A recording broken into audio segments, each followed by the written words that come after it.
Baik, selanjutnya ada pengaruh bisnis. Nah, pengaruh bisnis di sini dia berada sudah masuk ke dalamnya. Terus di paling bawahnya ada pengaruh teknologi. Dia lebih condong kepada penopang atau kebutuhan sebagai pendukung. Nah, sebelah kirinya pemeran atau pelaku atau disebut juga seorang analis sistem dan manajer proyek. Dan bagian-bagiannya ada pemilik sistem, pengguna sistem, perancang sistem, serta pembangun sistem. Sebelah kanannya proses atau metode tata cara manajemen eh, proyek dan proses. Itu bagiannya ada inisialisasi sistem, analis sistem, perancangan sistem, dan penerapan sistem.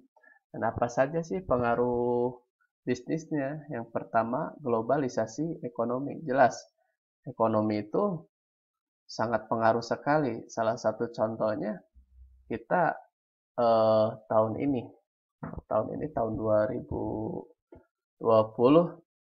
itu ada lagi apa bisnis seluruh dunia itu atau perekonomian seluruh dunia itu sedang kacau itu dengan adanya COVID-19 gitu kan. Sebab ini sangat mempengaruhi sekali baik itu dalam segi produksi, pemasaran atau permintaan daripada konsumen. Dan hari ini si pihak manajemen atau bisnis juga keteteran. Karyawan banyak yang di PHK. Itu di PHK-nya di sini tuh bukan tanpa sebab. Karena tidak ada lagi pekerjaan yang ada misalkan di manufaktur atau pabrik. Sebab permintaan pasar hari ini tuh lebih baik bertahan untuk hidup apa tentang ketahanan pangan atau persiapan daripada apa ya persediaan makanan daripada membeli produk yang sifatnya pakaian misalkan elektronik dan lain sebagainya. Dan di sini mempengaruhi sekali. Bukan hanya karyawan, si perusahaan itu lebih kebingungan dari ini. Apalagi sudah terbiasa hampir rata-rata perusahaan itu ada permainan, bukan permainan ya, bermain tentang modal atau apa namanya ya, dengan bank lah kurang lebih gitu. Jadi kalau berhubungan dengan bank dia itu jalan tidak jalan, untung atau rugi dia harus membayar. Misalkan dia pinjaman ke bank untuk modal, misalkan 1 miliar. Tiap bulan harus dibayar. Sekarang produksi tidak ada, pemesanan tidak ada, ya karyawan juga mau tidak mau harus dirumahkan atau di PHK. Sebab perusahaan itu kebingungan hari ini. Kebingungan karena eh, faktor daripada globalisasi ini sangat mempengaruhi. Nah, di sini globalisasi ekonomi contohnya seperti apa? Ya, di bidang bisnisnya, di bidang apa namanya, pemasaran misalkan gitu. Jadi mempengaruhi sekali walaupun ini misalkan loh, kok ini kan berbicara tentang bisnis, tapi yang terjangkit sekarang kesehatan. Loh, itu semua mempengaruhi loh. Jadi bukan hanya masalah kesehatan menular atau karena dampaknya bukan mempengaruhi di semua bidang. Bukan hanya di bisnis, di pendidikan juga dan lain sebagainya. Selanjutnya itu electronic commerce atau e-commerce dan bisnis. Ini mempengaruhi sekali ya ketika dulu kita berbicara jual belinya tentang manual, pasar tradisional misalkan kan. Dengan adanya e-commerce ini, baik pelanggan maupun apa namanya pelanggan atau pemesan itu lebih simpel menggunakan eh, jual beli secara online. Misalkan orangnya malu-malu tuh untuk belanja atau misalkan pergi jauh takut macet, panas dan lain-lain. Ini lebih simpel. Apalagi barangnya kita sudah tahu kualitas barangnya. Contoh, kita jalan-jalan ke toko hari ini kadang lihat-lihat saja bentuknya, oh seperti ini, besarnya, lebar, diameter, dan lain-lain. Pada waktu membeli, dia lebih memilih membeli secara atau transaksi secara online. Karena apa? Harganya bisa membandingkan dengan penjual yang lain tanpa harus berinteraksi langsung. Kita lihat-lihat gambarnya atau apa namanya ya, tercantum juga harganya. Terus bisa negosiasi tanpa ada beda ya, secara langsung ada kata malu lah gitu.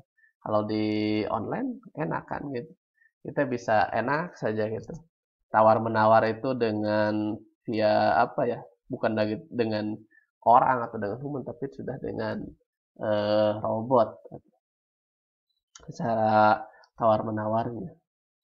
Selanjutnya yaitu pengaruh dari bisnis ini tentang keamanan dan kerahasiaan. Nanti dijelaskan keamanan itu seperti apa. Terus kerjasama dan persekutuan tadi ya. Jadi kita misalkan kita punya perusahaan, misalkan ini material bangunan gitu. Jadi kita dengan material bangunan yang ada di sekitar itu jangan hanya ada menganggap mereka itu persaingan. Bisa saja persekutuan. Contoh, itu pelanggan kita ada yang beli semen misalkan 30 pesan.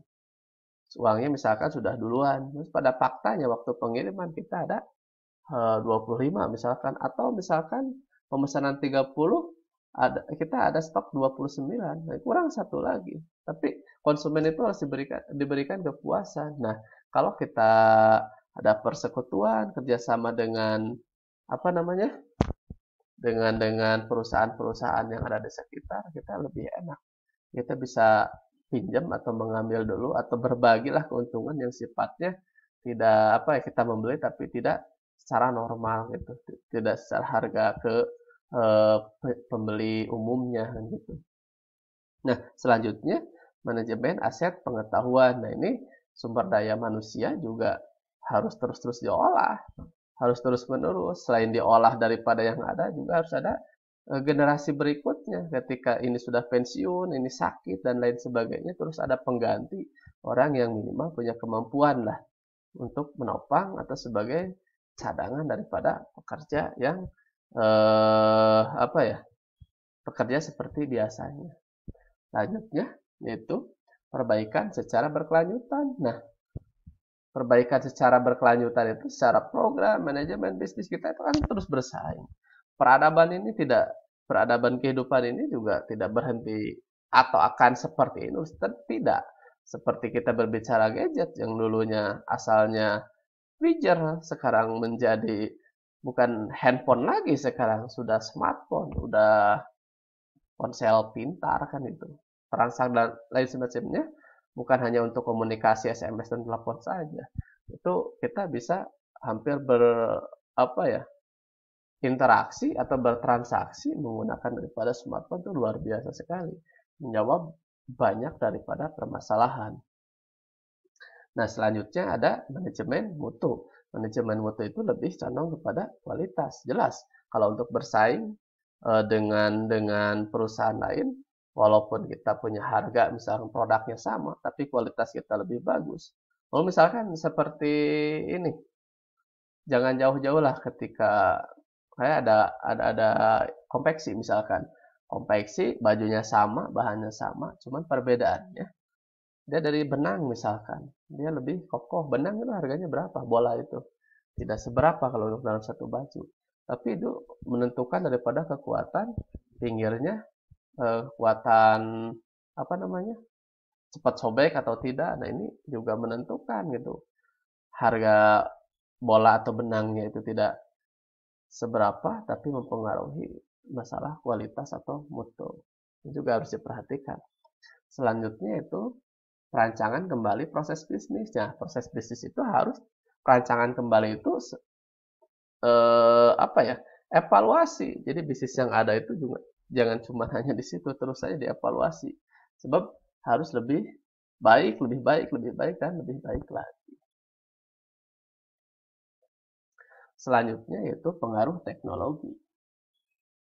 Pengaruh teknologi, lihat itunya di bawah sudah masuk ke dalam tanda panahnya di bawah. Apa saja jaringan komputer dan internet, jelas ya, saya tidak ini. Kita sudah bahas berulang-ulang komputer itu apa dan internet itu seperti apa. Yang kedua, teknologi tanpa kabel dan bergerak. Teknologi tanpa kabel dan bergerak itu salah satunya ya gadget. Itu teknologi tanpa kabel dan bergerak, maksudnya bisa dibawa kemana-mana. Tablet misalkan, terus masih banyak lagi gitu kan ya. Alat-alat yang sekarang, terus ada lagi sekarang untuk pengatur suhu, itu kan teknologi juga, tanpa kabel juga. Dan bergerak juga bisa dibawa kemana. Selanjutnya, teknologi objek. Teknologi objek itu ya ini yang ada, yang fokus ya kan, laptop itu kan fokus mengelola apa gitu kan.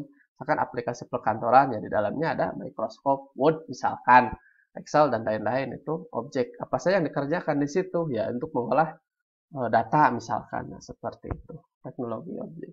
Selanjutnya teknologi kerja sama. Ya, teknologi kerja sama itu antara teknologi yang satu dengan teknologi yang lain. Nah, contoh misalkan kita perusahaannya membuat perusahaan makanan ringan misalkan. Kita harus bekerja sama, bukan hanya mesin atau pembuat alat penggoreng saja atau bagian administrasi saja sih, harus kerja sama dengan teknologi lain. Misalkan teknologi otomotif dengan kendaraan roda 4. Untuk apa? Mengangkut barang misalkan. Nah, itulah bekerja sama dengan teknologi lain. Ini bukan hanya tentang teknologi IT. Begitupun dengan produk-produk IT juga sama. Kita ada apa ya? Harus ada hubungan dengan teknologi-teknologi yang lain. Selanjutnya, aplikasi perusahaan besar. Nah, aplikasi perusahaan besar itu kita pernah bahas, yaitu tentang di grup WL. Jadi aplikasi itu digabungkan jadi satu, bukan digabungkan jadi sebuah sistem gitu. Jadi aplikasi yang satu dengan aplikasi yang lain dihubungkan sehingga menghasilkan daripada produk atau proses sirkulasi, bukan, ya kurang lebih sirkulasi daripada proses bisnis ini menjadi lebih baik dan lebih maksimal. Selanjutnya, pengaruh metode. Pengaruh metode itu, nah ini saya jelaskan nih, lihat ke pinggir kanannya sudah masuk ke dalam. Pertama, inisialisasi sistem. Menghasilkan rencana proyek yang memuat skop, sasaran, jadwal, dan anggaran untuk memecahkan masalah dengan solusi teknik. Nah, jadi ada masalah dulu. Ada masalah dulu, baru kita inisiatif itu. Oh, permasalahan seperti ini. Agar tidak terjadi lagi masalah dan minimal mengurangi masalah harus seperti apa. Dan pemikirannya kurang lebih seperti itulah. Selanjutnya yaitu ada analisis sistem. Nah, lalu orang analis. Boleh dikatakan lah, kita konsultasi kan gitu. Nah, menghasilkan kebutuhan bisnis pengguna sistem, harapan dan prioritas untuk memecahkan masalah bisnis. Kita pernah menjelaskan juga ya tentang analisis ini. Selanjutnya, rancangan sistem. Menghasilkan rancangan dan spesifikasi teknis untuk memecahkan masalah yang sesuai dengan kebutuhan bisnis. Nah, kita juga sudah bahas ini. Lalu, penerapan sistem. Menghasilkan pemecahan masalah bisnis dalam bentuk hardware, software yang sesuai dengan rancangan teknis dan spesifikasi yang telah ditentukan. Nah, tadi sudah saya bahas juga, sudah saya singgung. Jadi bukan hanya masalah, jadi hardware, software itu harus ada sinkron, harus ada apa ya? Masing-masing itu